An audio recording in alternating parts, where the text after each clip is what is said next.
prosseguindo no estudo dos Evangelhos, finalzinho da página 29, vamos falar agora dos antepassados de Jesus, ou seja, sua ascendência, as genealogias apresentadas por Mateus, Lucas, e também vamos comparar com o livro de Crônicas.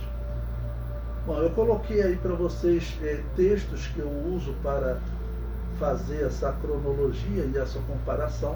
Tá bom? E o comentário aí eu coloco: após falarmos sobre a eternidade de Jesus Cristo, temos que falar também da sua origem terrena.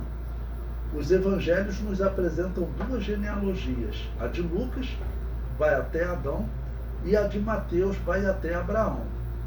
Eu coloquei as três em paralelo para poder mostrar uma coisa interessante a vocês. Então, você vai estar olhando aí no livro na página 30, a da esquerda é de Mateus, a do meio de Lucas e a da direita de Crônicas. Então, a de Mateus, ela começa um pouco mais tarde, vamos assim dizer, porque ele faz a sua genealogia de Abraão a Jesus.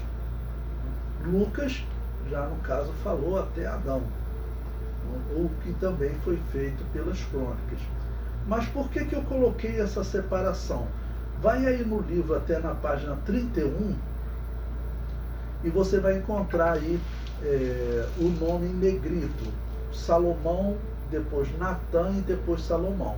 Você vai observar que as três genealogias, elas são iguais até Davi.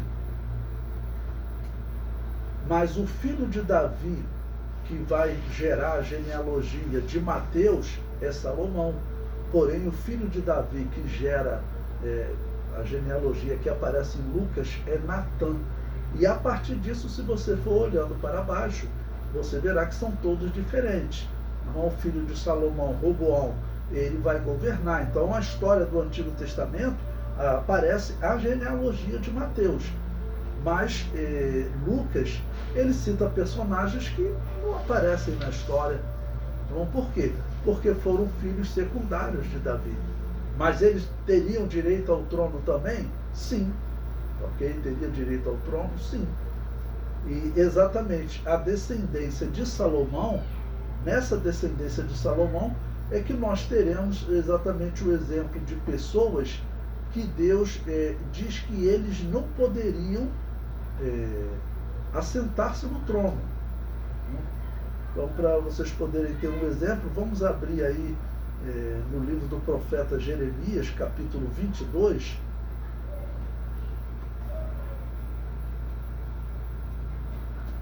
Qual para poder ver?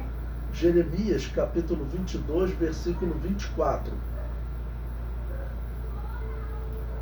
Jeremias, capítulo 22, versículo 24. Que diz o seguinte: vivo eu, diz o Senhor, que ainda que Jeconias, filho de Jeoaquim, rei de Judá, fosse o selo do anel da minha mão direita, eu dali te arrancaria. Então, Deus está falando para esse descendente de Salomão, tá bom? Dizendo que Deus vai tirar o anel, vai romper a aliança com ele, ok? Bom, isso você vê aí nessa listagem que eu passei para vocês, na página 31, onde aparece ali Jeconias como filho de Josias. Pois bem, e veja o que mais que diz. Além desse versículo, vamos ler também o versículo 28 e depois o versículo 30. O versículo 28 diz: é, pois, este homem Jeconias um vil utensílio quebrado, ou um utensílio de que ninguém se agrada? Por que razão foram arremessados fora ele e a sua geração e arrojados para uma terra que não conhecem? 29. Ó terra, terra, terra, ouve a palavra do Senhor. Assim diz o Senhor: escrevei que este homem está privado de seus filhos, e é homem que não prosperará nos seus dias, nem prosperará algum da sua geração, para se assentar no trono de Davi e reinar mais em Judá. Então, o que esse texto de Jeremias está dizendo? Ele está lá no começo, no começo desse capítulo, os antepassados de Jesus, eu coloquei exatamente esses versículos, tá bom? De Jeremias capítulo 22. Então, o que esse texto está dizendo?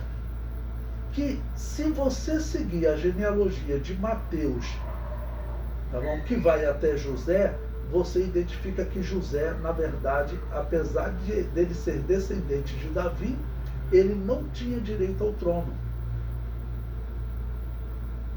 Por quê?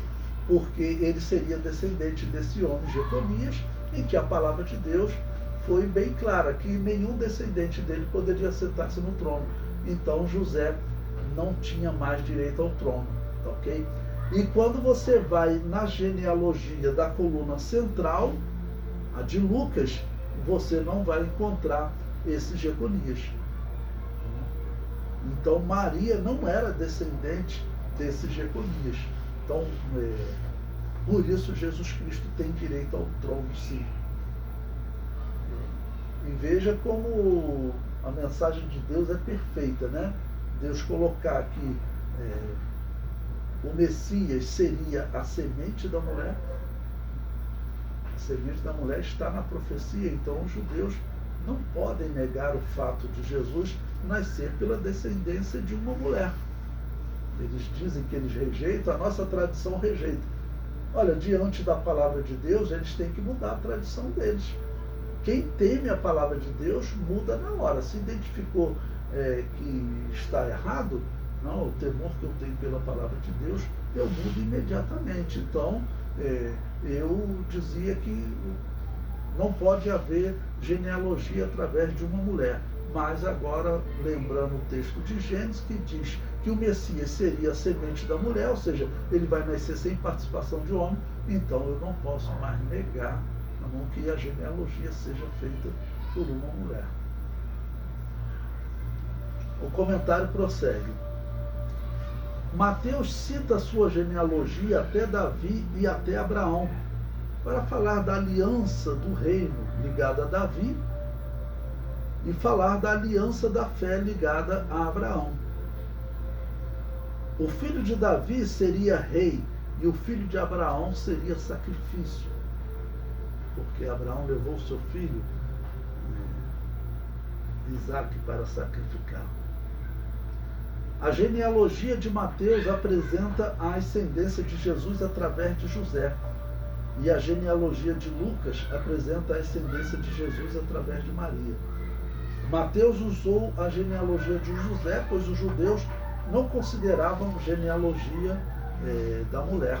Até hoje eu já vi rabinos criticando essa interpretação cristã de que o Messias ele deveria seguir a genealogia através da sua mãe, através de uma mulher. Mas eles rejeitaram, não faz sentido, já que a Bíblia profetiza que assim seria, né?